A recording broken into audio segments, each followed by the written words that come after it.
everybody. Welcome back to Digital Connections, where we bring in expert advice to connect you with the services and resources to build a successful business and ultimately to create the life of your dreams. This show is for entrepreneurs, business owners, and anyone interested in running a side hustle to their current 9 to 5. One episode at a time, we help you build a successful business through amazing digital connections. I'm your host, Nancee Johnson. Business owners hire my agency to find their magic marketing formulas. And on my way to creating a successful business of my own, I have found amazing resources that have helped my business grow, and they'll help your business thrive too. Everyone needs a friend in online marketing because online marketing is about connecting people. So, my friends, one thing I know without a doubt is that you cannot make substantial growth in your business without attracting the right clients. To attract the right clients, you must have good marketing with a clear message. And your message will never be clear if you do not understand your own brand, and especially the people that are looking for that brand. As a marketing coach and strategist, one of the biggest struggles that I see for my clients is the ability to clearly define their brand and their messaging. They will come to my agency to build a website or to get them found in search results or to do online advertising, and they expect that this is the magic formula.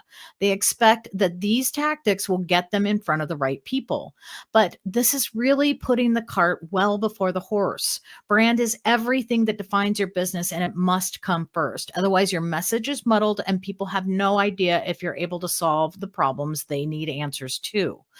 When you have that clarity, it becomes so much easier for your clients and customers to find you. So today we're going to look at how to attract the right clients to scale your business. It really rolls back to the relationship between brand and marketing. And I brought my old friend, Gabriel Shields, who along with his wife owns Benu Creative. So people hire Benu Creative to help develop authentic brands that create loyalty and trust with their audience and people. As a husband and wife team, Gabriel and Kelly understand how a successful business is like a successful marriage. It requires two very different people to discover their shared values in order to make healthy and beneficial decisions so they can better the life of the other person.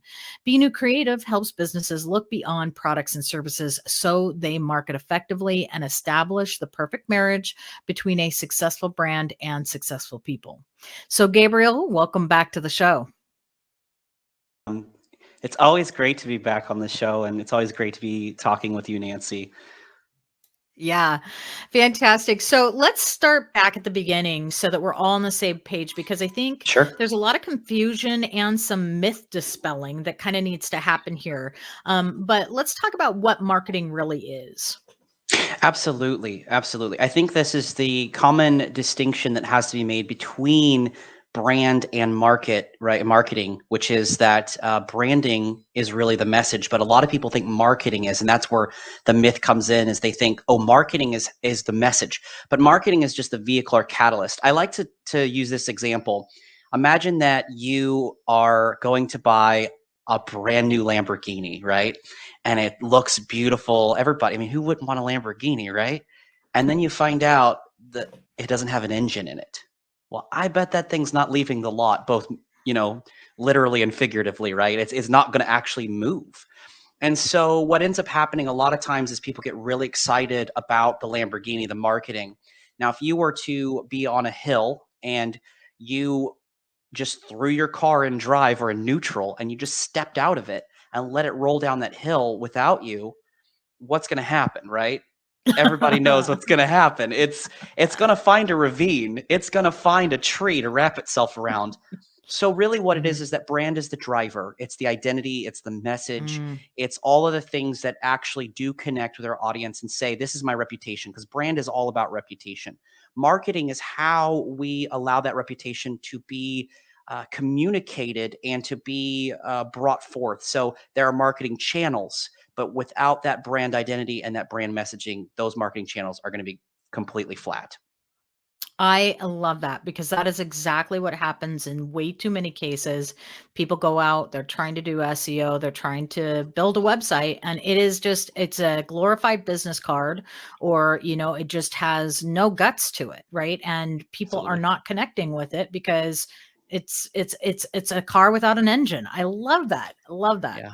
Actually, it's funny that you chose a Lamborghini. I actually was going to tell a story in the intro to this show because I was also going for, there is this definite emotional characteristic that connects people to your message, right?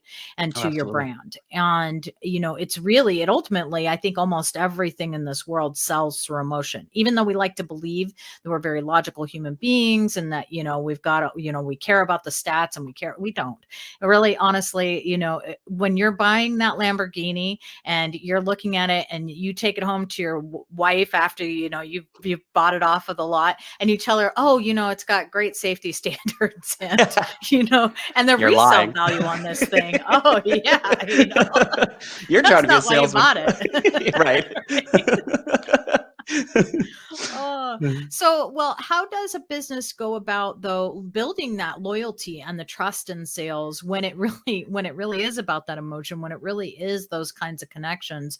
How do you actually get that trust in there as well with the people that you're trying to reach? Absolutely. This is an interesting philosophy that I think a lot of people neglect as well, which is that brand kind of covers the sphere of both internal and external components, right? So the internal piece is really, unifying with your team, unifying your message, unifying those pieces, right? It's the foundation. If you built a house without a foundation, it wouldn't stand, right? What we build our house on, if we build it on sand, good luck. If you build it on a rock, yay, right? The three little pigs can teach us something about building a really strong brand. It's all about the materials you're building it with.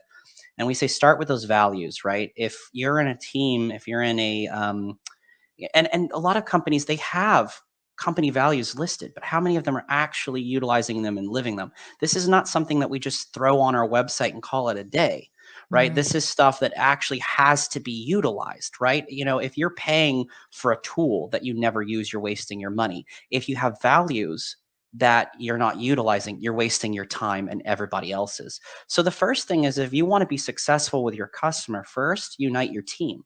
Because if your team understands the purpose and direction and the reason that they're there, then ultimately the sales take care of themselves. Because think about it. Let's say that I have two companies, and one of them I'm going to be on hold for an hour, and one of them you get somebody in 10 minutes and they're going to take care of me. Um, mhm, which one do you think I'm going to choose? Obviously the one where I'm on hold for 10 minutes and I get somebody, right? And we see that statistically, people are willing to pay 25 to even upwards of 30% more for those services. Because if you think about it, I mean, why wouldn't you? Like, that's my hour. If I'm going to mhm, on hold for an hour, I'm actually losing money or I'm losing time with my family. Well, if we're looking at it from a business perspective, buying this, every hour is money. If I'm looking at this from a family, a consumer, every hour is recreation. Every hour is family time. mm, Every hour is mhm, personal time. So I think really what it comes down to is we throw around these words like authenticity and they become buzzwords. And I'm actually not offended, or I don't think that people should be offended by buzzwords. I think they become buzzwords when we don't live them. That's the problem. yeah, Cliches, there's a reason why things are cliche, because there's a truth to it. There's a truth that we all perceive. And I think the problem is that when we just disregard something, go, oh, it's cliche, just negate it, or it's a buzzword, instead of like, if somebody says, hey, we're authentic, and they're actually authentic, you don't look at it as a buzzword. So to mm, get to that real loyalty and trust, I say first focus inwardly on building the foundation with your people, and then allowing that to be relayed through the experience that your customers get when they mm. realize that everybody's on the same page and I'm taken care of. Because when you take care of your people, they'll take care of your people, and those people will buy from you and ultimately take care of you. So that's the structure, I think, is the really important piece.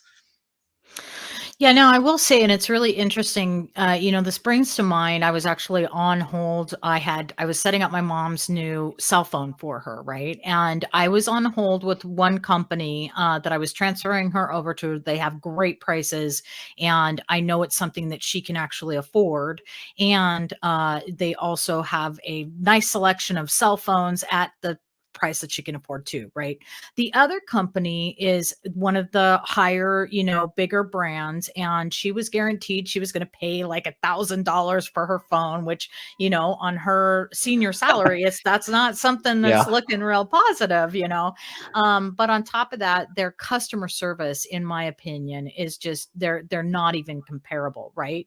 Now, the funny Right. thing is though, I stayed on hold for almost an hour with the new company before someone answered because of the current atmosphere of being able to hire help right now, and getting good employees. It's really difficult for companies, and so I stayed on hold for an hour with them. But the other company answered fairly faster, but there was such a difference in the customer service. The one that I stayed on hold with, I just loved talking to them. I felt like I was old friends with them when I chatted with them, So I didn't mind sitting on hold for an hour knowing that, right? So, Yeah, but it goes right back to what you're saying, if you're training your people right and the values that you hold are actually coming through, it shows. So, absolutely. yeah. Yeah, Mhm. and I love Mhm. that, we kind of joked earlier, you're like, you come home and you tell people, you tell your wife, oh, here's the Lamborghini. We're like, oh, you have to kind of lie. Well, I think the same thing happens with businesses when they don't offer that experience, is that they end up having to overpromise a lot. And you kind of feel it. Mm. We kind of take the Lamborghini to the customer and we start selling them on all the features and all the look and and on the emotion. And I agree with you 100%. We are emotional buyers. We're emotional people. I mean, it's actually our God-given design is that we have emotions to allow us to, you can get into a very scientific level that helps us survive, all the way into how we connect with other human beings, and that could be a whole other topic. But the main nugget there, really, the reality is that it can easily become either emotionally manipulative just to get a sale, or emotionally supportive. And I think the difference there is coming home with whatever it is, right? And being able to go beyond the external or the external look into the internal value. And that's a big difference. So we don't want to design our companies in a way where we are always feeling that tension of feeling like we have to overpromise, because we actually aren't offering any real intrinsic value. So we end up Mhm. overpromising to hide. And and I don't know that people do it. I mean, I'm sure there are companies that do this purposefully. I think some entrepreneurs do this. I like to give people the benefit of the doubt, that, hell, the road to hell is paved with good intentions. Many people are like, oh, I really want to be able to give, but I don't really know. They haven't really taken the time to really locate and identify that value in their brand. And so Mm. when they sell, they don't even realize they're doing it. Yeah. I think that that is such a good point, and in fact, that brings up this idea about when you're developing your brand, when you're talking to other people, knowing your own worth is so vital, right? Oh And yeah. it's a major piece of that. You have to really know what you can deliver, and that has to be your honest message out to the world. And that's when you're talking about authenticity. That's exactly what you're talking about is knowing what that worth is. And it's also not selling yourself short either, right? It's also Right. not underpricing or undervaluing what you're trying to give to the world out there, so that you can, I think a lot of that happens out of fear, especially for new entrepreneurs and new business owners. They're willing to undercut themselves and undercut their product value just because they're afraid they're going to lose a customer, Oh, and absolutely. so it's even more important from that framework in attracting the right customers as well. When you're talking about attracting the right people, being very clear on what your value is and holding yourself to that matters as well. I 100% agree. I think it comes down to really the reality of the difference between a cost and an investment. And we need to start looking ourselves as an investment, not a cost, right? A cost, Mhm, you lose money, right? You pay for something. It's not always. I mean, we can look at it as transactional. I mhm, spend a dollar and I get an apple. Um, whatever, right? I wish that apples were a dollar now, but I don't know what they are. But I spend X amount of dollars and I get something. But an mhm, investment is I spend something and then I gain more on top of it. If you're saying, look, I cost this much, but the value that you're going to receive from this, you're actually going to get a return on investment. Like 4 or 5 times return on investment. You're not looked at mhm, as a cost, and so that allows you to look at your pricing structure a lot more different, or a lot differently than how you would otherwise. I think mhm, that's a good point, as a lot of people tend to begin by saying, okay, I'm just going to do my market research and look at my customer, and then just start selling to that kind of that structure that I've created. And I Mhm. don't think that there's anything wrong with that. But again, like you said in your intro, the cart before the horse is that if we're going out on a date, right? Because customer is kind of a dating process. I've talked about this before. If you don't know what you're offering, then you're just going to say Mhm. anything to close that sale or to get that date, right? Like, oh Mhm. yeah, I'm an astronaut, like whatever it is, it puts us in a very awkward position to be less authentic and less honest. Mhm. And again, I like to give people the benefit of the doubt and say, at the end of the day, there are a lot of people, if you don't know your brand identity or if you don't know your own personal identity, which I think there's a Mhm. lot of that going on right now in both, the personal sector and the Mhm. professional sector, is a lot of people there's a big identity crisis of not knowing really what I stand for, what I believe, who I am. And so just following the cultural wind and wave and being tossed about and changing. Tomorrow it changes, so I change with it. But we don't really Mhm. trust people that do that, right? We are looking for Mhm. consistency, and consistency has Yes. to be rooted on a solid foundation of something that is not changing. Things that say, like, Yeah. if I'm a father now, right, and I'm a husband, Yeah.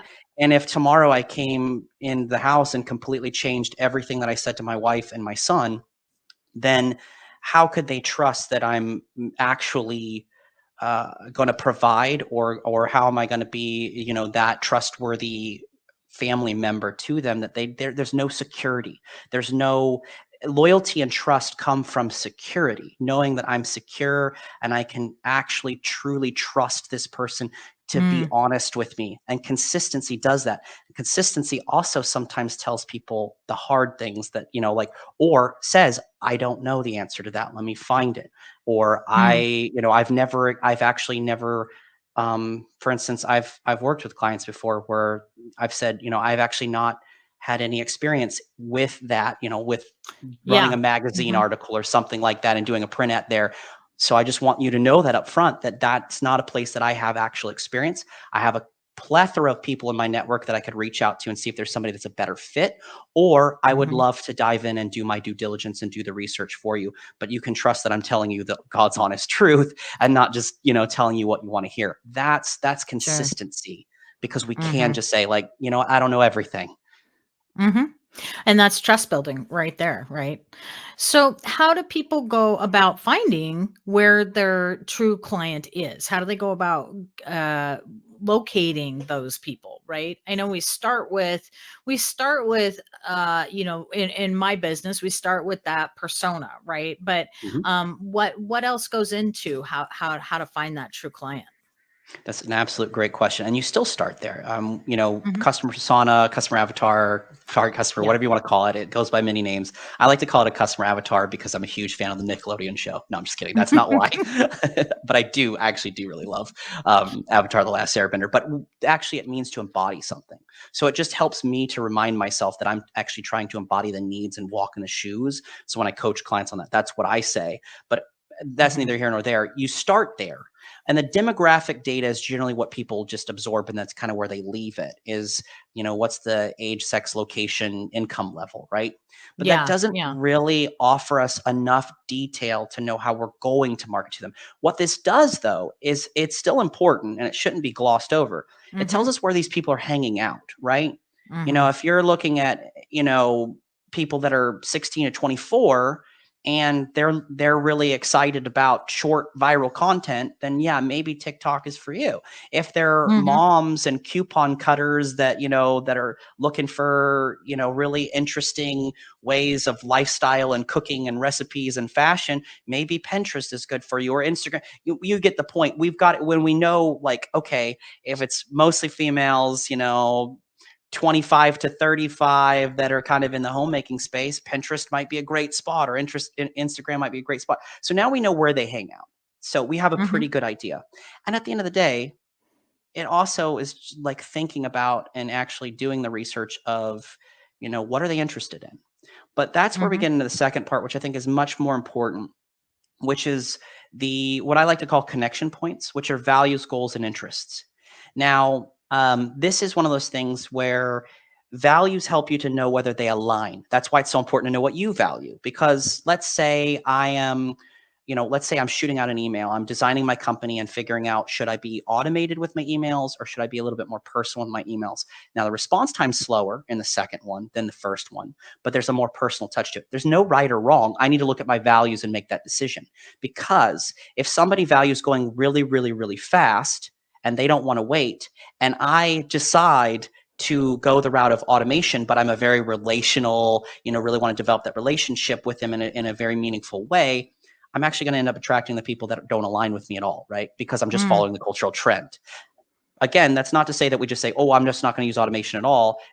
The values also help us to be out of the box thinkers and go, well, how do I use this tool to honor my value and use it in a creative way? I'm not just going to use it the way culture is using it. I'm going to use it the way that it honors the values of my company, or I can coach the people in my company.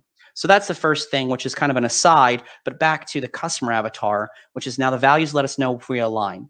The goals let us know what we're trying to achieve, or what they're trying to achieve, what they want. And the interest gives us the analogies that we can use in our marketing that actually speaks directly to them. So here's an example, for instance. Let's say that we are in the real estate bubble, right? We're in the real estate industry, and we know that the people value family, right? Versus like work. They would, if they want to work, they may want a home office versus 2 or 3 bedrooms, right? Their goal is to find the right home to grow into, and they value gardening, right? They're interested in gardening. So then, a marketing campaign could look something like, plants with the deepest roots or last the longest. Families that lay down deep roots also last. Help us lay down roots for you by finding the right home. Call us today, right? Much more inspiring. So people might go, well, how do I find that information? I'd say that if you've been in business for a while, there are a couple ways to do this. One, just go back and look at your testimonials and see if they're recurring threads. Also, this is a great opportunity. It's always easier and less expensive to keep your people happy than to acquire new customers. Call them and say, hey, I'd like to take 15 minutes to just talk about the experience we had with you. Would you be, and get those things and start doing that. Now, going forward, we do what's called the FORD model. And this is an acronym that stands for family, occupation, recreation, and dreams. And this is a relational selling practice, right?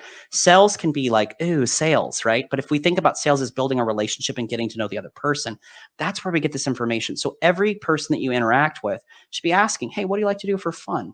Well, I like to go skiing on the weekends with my kids. Well, I've heard skiing and I heard kids, so I know there's family. Now I've got a follow-up question. Well, tell me about your kids. How old are they? Oh, they're 13 and 9, and one's got a birthday. Oh, cool. You guys gonna do anything for the birthday? Oh, we're going out to Chuck E. Cheese. I don't know. You're getting these information, and what you're gonna do is you're gonna keep that in a CRM or a spreadsheet or however you want to track that, and look for patterns. Look for patterns over time. And the beautiful thing is, if you're doing it the first way, like you've been in business for a while, you're calling back your old customers, there are also ways to sell back into those customers, but also by asking those questions, we can look for how we're offering value and not just trying to make another sale, because that's not what business should be about. It's just trying to add capital gain and looking at people as dollar signs, but looking at adding capital value into their lives and just happening to make money as a result of that. And I think that's the difference of authenticity versus, that skeezy car salesman with the Lamborghini with no engine. Sure. Well, so then as we're going through that, how are we building the confidence in the buying decision for these clients? Building the confidence for the buying decisions? That's a great question. I think that goes back to what you were talking about earlier, which is knowing what you're offering, right? So when Yeah. we're listening for what their goals are, we have to know that we can match those goals. And when we need to be able to be honest if we can't. Because I think that there's a lot, and this, I think a lot of, I know there's an audience all over the spectrum of who listens, right? From I've been in business for 20 years to I'm a startup. And I think with startups, they can really get into the place of like, well, I'm scared. I don't even know what I offer yet, Yeah. And I think that comes down to then offer the relationship first and listen and build your network at the same time. Start building a network and this goes, honestly, this is great advice for both. But I use the startup because we can look at it more holistically, because if you can start from a place where you're like, there's no resources, and what are the resources you need? A lot of times when people are further along in, they think I've got the resources, and they neglect the ideas of the the resources they may be missing. So I think it's building a Mm, strong network, not being afraid of competitors, by the way. Competitors can end mm, up becoming really great allies and fill absolutely. gaps that you don't have. And then you either can Mhm, find ways to pass referrals back and forth. And the other one is really doing that and just building a relationship first and learning. Because at the end of the day, you are going to fall on your face a couple times. Whether you're a yeah. startup or whether you've been in Mhm, the business for 20 years, we all do it. And that's okay. The best thing every good, solid entrepreneur knows that failure is a much better teacher than success. So we build those relationships and we find where there are gaps and we do the research for those gaps. We go, okay, I don't know this, which means I need to know this. The hungry entrepreneur gets fed, right? And the hungrier we are, the more we don't know, sometimes is the better, because that's the person. That's why a lot of startups sometimes, or a lot of people that enter the game, look at Blockbuster versus Netflix. Blockbuster, back in the day when there was a little known company called Netflix and nobody knew who they were, Blockbuster was complacent. They were like, we don't need to worry about these guys. We get 8% of our revenue from late fees. See where their value was. They looked at people as transactional. Now, Netflix was looking at how to offer a different level of value. And they didn't have the selection of movies. They didn't have the backing. They didn't have a lot of anything that, I mean, Blockbuster was a juggernaut. Same with Microsoft. Back in the 90s, Microsoft was unstoppable. How did Google come? Because Microsoft kept worrying more about selling their property, right? Their having things where I had to buy from Microsoft. And there were so many lawsuits and so many internal things happening within the company that little known company called Google rose up from under them. And now what do we talk about all the time? We talk about Google all the time. It's on the yeah. tip of everybody's tongue. So I think it's first knowing it's okay not to know everything or not to necessarily have all the tools, because those tools are out there. Once you start talking to your customer and find out where your gaps are, if you're hungry enough, you will find those. And also being okay with your network sphere being both people that are your power partners that fill gaps that you can't, also some of those Mhm. being competitors. So when somebody comes to you and says, hey, I need X, and you're like, I do Y, but I know, Joe does X really well. Let me refer you out. What happens a lot of times in these instances is, one, you've already built trust because you said, look, Mhm, I'm a trusted ally, right? You can mhm. trust me. And a lot of times Joe might come back to you and say, hey, they're looking for this. Now I need you to help me, because Absolutely. you're filling Absolutely. that. Yeah. So I think that's a great way to do it. And yeah, yeah. Yeah, I think, and you just hit on something else, when it comes to that competitive factor, because people are so afraid of their competitors a lot of times. But, I just had an instance yesterday that proves this very point, right? In the digital marketing world, unfortunately, there are a lot of scammers. There are a lot of people that go around and, they'll take your money for nothing, and they'll keep charging you for it year after year, right? And you will be none the wiser if you don't understand this world of marketing, right? Hmm. I purposely go out and look for my competitors that are fantastic at what they do, and they're honest in this field, and they are looking to really serve their clients, because it makes awesome partnerships. And when you can build that kind of, you have the capability of changing your entire industry. You want to become an expert. You want people to look at you as having that value in what it is you're trying to do. And that is one of the best ways to do it. If you can create those partnerships, that gives you instant credibility. 100% agree. I would say there's a word of caution here, though, which is, and it's Hmm. not the word of caution I think people are going to expect me to say. It's remembering that brand is reputation. So those that you Mm, refer out to are as much a reflection on you. So it's not being afraid of competitors or people in but this goes for competitors and people in your sphere, right? We can get into hmm. networking groups and then we refer out to somebody and that person completely drops the ball. Well, guess what? It Yeah. doesn't just reflect on them; it reflects on you, because you're the one that made that decision. I'll be honest, I've made that mistake before early on in my career here, and it's Hmm. made me a lot more cautious. This is something that any entrepreneur listening at any stage know, that you're going to make mistakes, Hmm. and some of those mistakes can be extremely detrimental, but it's really all about how you handle. This is something I've taught a lot of people about, is, nobody really, at the end of the day, nobody really cares about the mistake. They care about how the mistake is handled. To believe it Yeah. or not, I think people panic about the mistake and they go, oh my gosh. So if So the first thing is to anticipate where mistakes could happen. One of those is I refer out to somebody and they drop the ball. That looks bad on me. So vetting those people goes back to the same part that I talked about internally, because oftentimes we think about our partners as an external sphere, but I would say treat contractors, partners, and team members all in a similar fashion, as that they're all part of your sphere. We call them, our tribe, or, there's all sorts of people throwing out, like, it's part of my tribe, right? Well, treat them that way. Don't look at them as like, well, I've got my people internally, my team members. I've got all my employees, and then I got these people over here that I work with. Be like, look at them as closely as, and build those deep relationships with them. And how you do that and how you vet that is, again, through your values, and not just plastering them on a wall and calling it a day, but knowing, narrowing it down to 3 so they're memorable, and making decisions through that, right?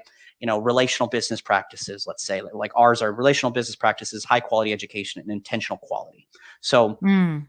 so let's say that I'm partnering with somebody. I'm going to start asking them, "Hey, why do you enjoy doing what you do? What do you want to contribute?" And I'm listening for things that align. If they're like, "I really like working with people, and I really like helping them to understand how these processes work, and I really want to make sure that they get the right thing." Well, they didn't say relational business practices, high quality education, and intentional quality of work and life, right? But I heard all the alignment pieces. Now, that gives you a lot more confidence to refer out. So I say those are things that, if we start with the foundation, we can build authenticity as well, by being able to attract customers and also reflect those customers to people that are attractive as well. And then that just reflects Mhm. wholly on our brand. Absolutely, absolutely, and that's why I have the show actually, Yeah. is to connect people with those people that are fantastic. I think when the show first started off, I did make a few connections. I was like, I don't know if that was such a good idea, but Yeah. you were one of the good ones, Gabriel. Oh, that's why I got invited back. That's Or right, was it to that's right. redeem myself? No.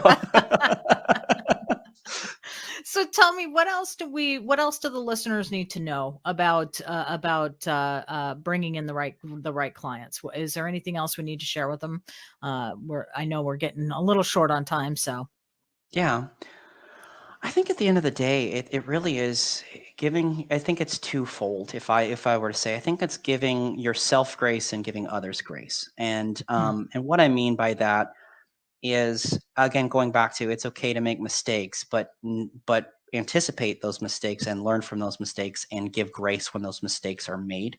um, I think another piece of it is just really putting relationships at the forefront.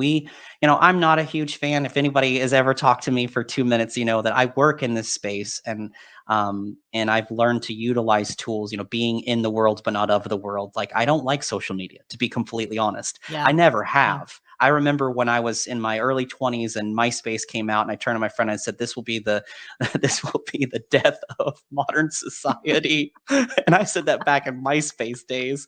Um, but the reality is that there is something really neat about the shift of culture, where now we can reach out and actually touch our customers.